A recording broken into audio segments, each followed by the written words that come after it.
Hello दोस्तों, मेरा नाम जूली है। उम्र अभी 20 पार की हूँ, बस थोड़ा सा। गांव की हूँ पर शहर में पढ़ने आई हूँ। लोग कहते हैं कि मेरी हंसी में कुछ जादू है, बोलने में थोड़ी शरारत और चलने में वो लय जो सबकी नज़रें अपनी तरफ खींच लेती है। मैं जानती हूँ कि लड़के मेरे पीछे क्यों पड़ते हैं, पर मैं भी कम नहीं हूँ। मुझे अच्छे से पता है कि कब मुस्कुराना है, कब नज़रें झुका लेनी है और कब थोड़ा सा तड़का लगाकर बात को और मज़ेदार बना देना है। तो सुनो, ये कहानी मेरी और रोहन की है। रोहन मेरा पड़ोसी है, मतलब कॉलेज हॉस्टल में हमारा कमरा आमने सामने है। वो इंजीनियरिंग करता है, लंबा तंदुरुस्त, बातें कम करता है, पर जब करता है तो दिल में उतर जाती हैं। गांव का ही है, पर शहर में रहते रहते थोड़ा स्मार्ट हो गया है। उसकी आंखें, अरे छोड़ो, ज़्यादा बताऊंगी तो तुम लोग गलत समझोगे। सब शुरू हुआ था उस दिन जब हॉस्टल में नया वाईफाई लगा था। सब लड़के लड़कियां अपने फ़ोन लेकर लॉबी में बैठे थे, पासवर्ड पूछ रहे थे। मैं भी नीचे आई थी, लाल कुर्ती पहने, बाल खुले छोड़े थे। रोहन वहाँ वार्डन अंकल से बात कर रहा था। मैं पास गई और बोली, भैया पासवर्ड क्या है?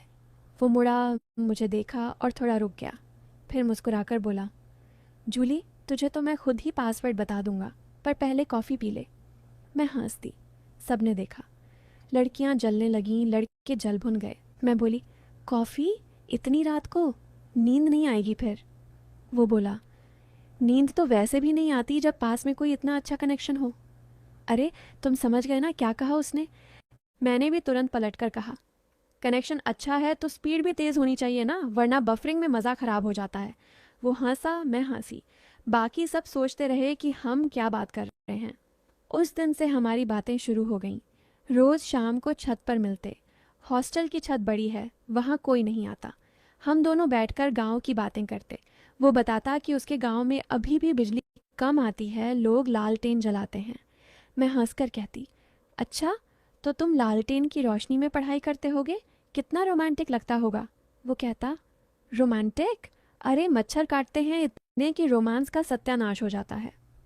फिर मैं थोड़ा पास सरक कर बैठती और कहती, यहाँ तो मच्छर नहीं है, सिर्फ अच्छी अच्छी हवाएं हैं, और थोड़ी सी गर्मी भी।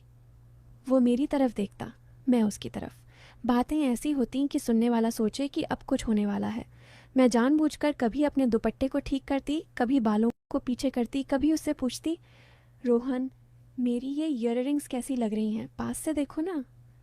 वो पास आता, देखता और कहता, बहुत अच्छी लग रही हैं, पर तेरी आंखों के आगे तो फीकी पड़ जाती हैं।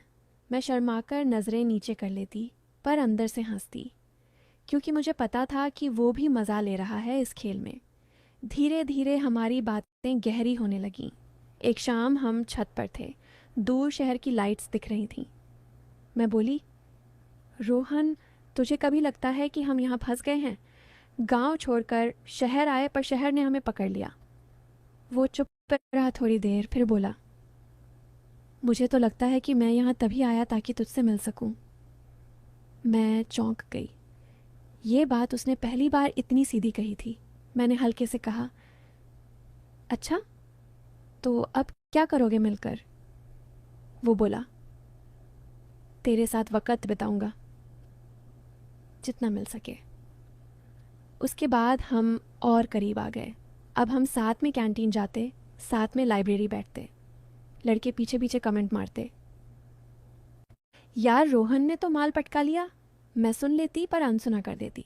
रोहन कभी गुस्सा हो जाता, पर मैं उसे रोक लेती। मैं जानती थी कि ये सब चलता रहता है, पर अंदर से मुझे अच्छा लगता था कि वो मेरे लिए किसी से लड़ सकता है। एक दिन हॉस्टल में त्योहार का मेला लगा था। सब लड़के लड़कियां नाच रहे थे, गाने बजा रहे थे। मैंने लहंगा पहना था, घूमता हुआ। रोहन मुझे दूर से देखता रहा।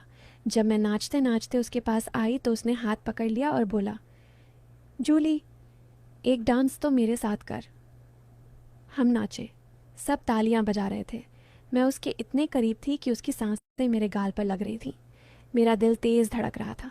मैंने उसके कान में फुसफुसाकर कहा, रोहन, अगर इतना करीब रहोगे तो लोग क्या सोचेंगे? वो मुस्कुराया और बोला, सोचने दो, मुझे तो बस यही चाहिए। उस रात हम देर तक छत पर बैठे रहे। मैंने अपना सिर उसके कंधे पर रख दिया।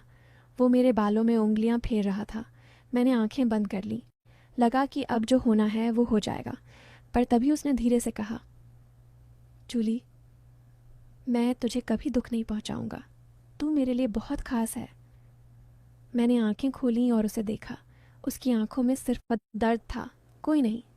मैं समझ गई कि वो अलग है। फिर समय बीतता गया, हमारी दोस्ती और गहरी होती गई। हम एक दूसरे के सपनों की बातें करने लगे। वो बताता कि उसे अपना गांव सुधारना है, स्कूल बनवाना है, लड़कियों को पढ़ाना है।